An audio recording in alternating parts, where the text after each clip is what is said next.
My clothes, especially my underwear, had been smelling strange lately. Even though the hospital test proved there was nothing wrong with me and I'd switched to more expensive brands, that rotten smell still lingered, faint but persistent. I suspected someone was stealing my clothes and wearing them. After being tormented for over a month, I'd had enough. I collected asbestos fibers from a construction site and used tweezers to carefully insert them into my clothes. At dawn, screams, both male and female, echoed through the dorm. My sixth sense told me I was being targeted by a pervert. This past month, everything from the toothbrush and towel on my desk to the clothes hanging on the balcony carried a strange smell. When I picked up my towel to wash up, a fishy odor hit me in the face. Ugh. I nearly gagged. At first, I didn't think much of it. I just assumed the towel quality was poor. But the next day, my newly purchased towel had that same smell again. Even my freshly washed underwear reeked of it. The stench was even stronger. I asked my roommates if they knew what was going on, but they all shook their heads, claiming ignorance. To rule out any physical issues, I immediately booked a full-body checkup at the city hospital. The doctor told me there was nothing wrong with me. I bought different brands of towels and underwear, but strangely, that fishy smell followed me everywhere. Anything I wore or washed would smell like that the next day. A chill ran down my spine. The problem wasn't with me. It was in the dorm. Someone in this dorm was a pervert. I rushed to check the security footage with the dorm supervisor.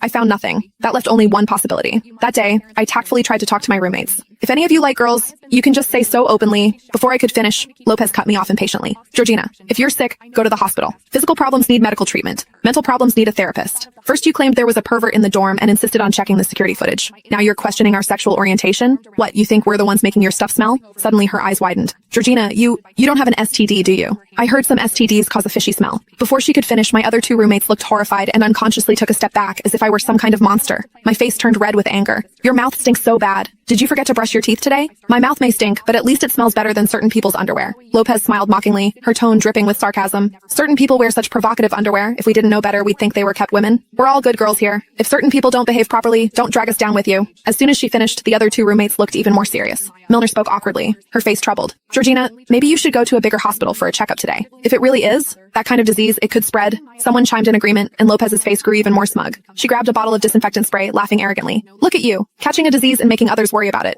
Let me disinfect you first. The stinging mist hit me in the face, instantly soaking me. Amid the other girls' screams, I grabbed Lopez's arm tightly. Your mouth is filthy, and so are your hands, huh? Since your parents aren't here, I'll teach you some manners on their behalf. With that, I grabbed her hair and forcefully shoved her head toward the mop bucket. Lopez's face changed dramatically as she struggled to resist. What are you doing? Let go of me. What? Scared now? I want you to remember this taste, so you'll think twice before running your mouth again. The next second, I dunked her head into the water. Glug, glug, glug. Blur. Glug, glug, glug. Only when Lopez's hair was covered in sticky vomit did I finally let go.